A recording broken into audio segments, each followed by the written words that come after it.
중국 경제의 심장부이자 국제적인 금융 중심지로 명성을 떨쳐온 상하이의 심장 박동이 점차 둔화되고 있다는 우려의 목소리가 높아지고 있다. 화려했던 과거의 영광은 퇴색하고 곳곳에서 경제 침체의 깊은 그림자가 드리우고 있는 현실이 생생하게 목격되고 있다. 상하이에서 20년이라는 긴 시간을 보낸 이태현 씨의 화해 중로에 이렇게 많은 빈 점포가 있는 것을 처음 본다는 한마디는 현재 상하이 경제가 얼마나 심각한 상황에 놓여 있는지 단적으로 보여준다. 과거 상하이 경제의 중추적인 역할을 담당했던 서가로 지역은 태평양 백화점의 문을 닫고 600백화점이 철거되는가 하면 동방상사마저 폐점하는 등 쇠락의 길을 걷고 있다. 최근 야심차게 리모델링을 마친 상업 공간조차 다시금 조정에 들어갔다는 소식은 상하이 경제의 깊은 꼴을 짐작케 한다. 상하이의 부동산 시장은 더욱 심각한 위기에 직면해 있다. 인민광장에서 불과 2km 떨어진 일품광장에 멈춰버린 에스컬레이터와 텅 빈 공간은 상하이 중심부마저 경기 침체의 영향권 아래 놓여 있음을 여실히 드러낸다. 중국 경제의 전반적인 악화로 인해 기업들의 폐업과 직원들의 임금 삭감이 일상화되면서 한때 활력이 넘쳤던 상하이의 중심 업무 지구마저 냉랭한 분위기에 휩싸였다. 홍차오 비즈니스 지구는 상황이 더욱 심각하다.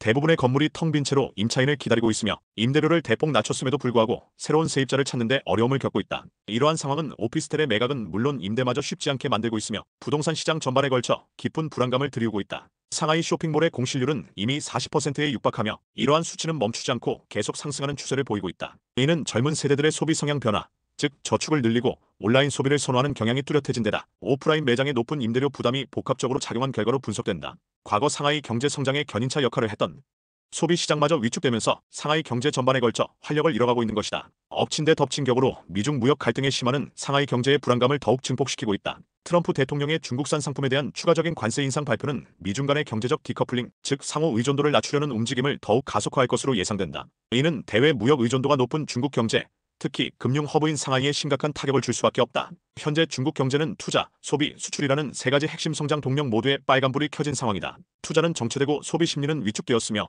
수출마저 불확실성이 커지고 있다. 이러한 경제 상황의 악화는 외국계 기업들의 이탈을 부추기고 있다. 중국 경제의 회복에 대한 불확실성이 커지면서 많은 외국계 기업들이 중국 시장에서 자본을 철수하고 있는 것이다. 2024년 중국의 외국인 직접 투자 순유출액은 사상 최고치를 기록했으며 이는 중국 10대 도시의 오피스 공실률 증가라는 직접적인 결과로 이어지고 있다. 특히 상하이는 22%라는 높은 오피스 공실률을 기록하며 외국 자본 이탈의 심각성을 여실히 보여주고 있다. 상하이 경제 침체의 그림자는 도시에서 삶의 터전을 일군 수많은 사람들의 삶에도 깊숙이 드리워지고 있다. 한 블로거는 남편이 올해 들어 벌써 세 번째 실직을 경험했으며 본인의 월급만으로는 높은 물가를 자랑하는 상하이에서 가족을 부양하기 어렵다고 절망적인 심정을 토로한다. 이는 현재 상하이의 취업 환경이 얼마나 어렵고 불안정한지를 생생하게 보여주는 사례다. 상하이에서 직장을 다니는 사람들을 일컫는 후표족에게 상하이에서 내 집 마련은 그야말로 하늘의 별 따기와 같다. 천정부지로 치솟는 집값은 젊은 세대에게 좌절감을 안겨주고 있으며 많은 이들이 결국 고향으로 돌아가는 것을 선택하고 있다. 이러한 현상은 비단 상하이만의 문제가 아닌 중국 대도시 전반에서 나타나는 사회적 문제로 확산되고 있다. 42세의 한 후표족은 상하이에서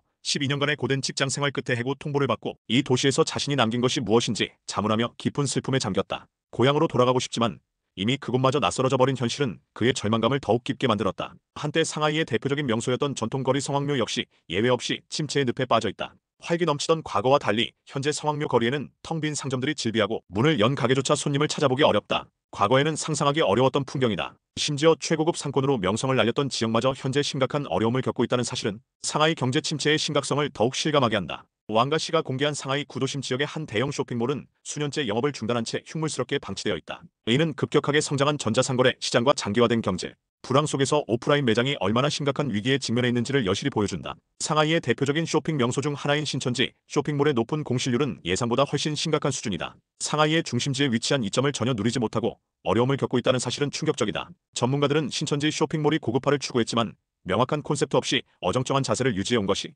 이러한 부진의 주요 원인이라고 분석한다. 상하이 경제는 현재 심각한 도전에 직면해 있으며 곳곳에서 위기의 신호가 감지되고 있다. 부동산 시장의 불안, 소비 심리의 위축, 외국 자본의 이탈, 그리고 미중 무역 갈등의 심화 등 다양한 요인들이 복합적으로 작용하며 상하이 경제의 미래를 불확실하게 만들고 있다. 과거 동아시아 경제의 중심지로서 화려한 번영을 누렸던 상하이의 위기는 단순히 한 도시의 문제를 넘어 중국 경제 전체의 위기를 반영하는 것은 아닌지 심각하게 고민해야 할 시점이다. 상하이 경제의 깊어지는 침체는 머지않아 중국 경제 전반에 걸쳐 예상치 못한 파장을 불러일으킬 수 있다는 우려를 낳고 있다.